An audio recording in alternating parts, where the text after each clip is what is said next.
Many of these stories take place in Africa, and it's really important for us to understand that the single most discussed ethnic group in the Quran are the Banu Israel.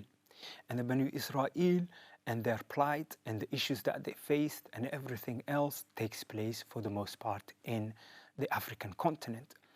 So you also realize that the single most named individual in the Quran is Musa alayhi salam.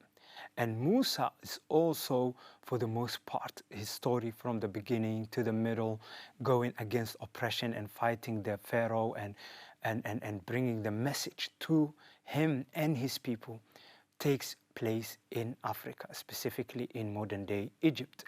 And so these stories are really important for us to unpack and realize that from the get-go, from the beginning onward, Allah subhanahu wa ta'ala engages the Prophet sallallahu alaihi wasallam as he is revealing these revelations and their stories.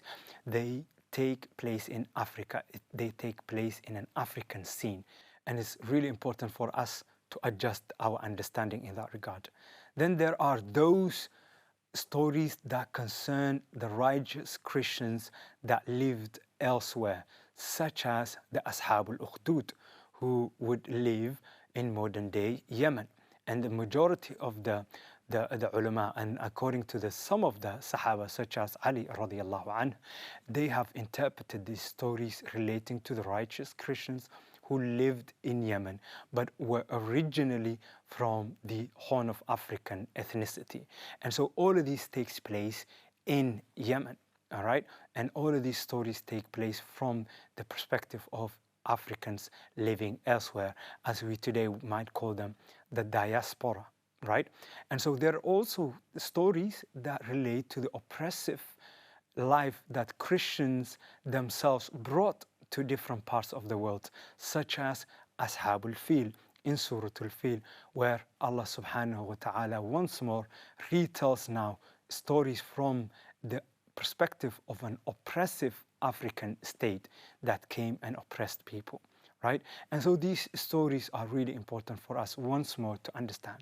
And so this is why it's really important that when we are studying Tariq, when we are studying history, when we are learning from the history of the Quran, we learn it from the perspective A, that Allah subhanahu wa ta'ala is engaging us from the perspective of tadabbur, from the perspective of ibar, from the perspective of thinking and deeply internalizing these messages and thinking about it and not repeating these mistakes. But it's also the same thing that Allah subhanahu wa ta'ala told his prophet and the companions who sat around him as these stories were being told.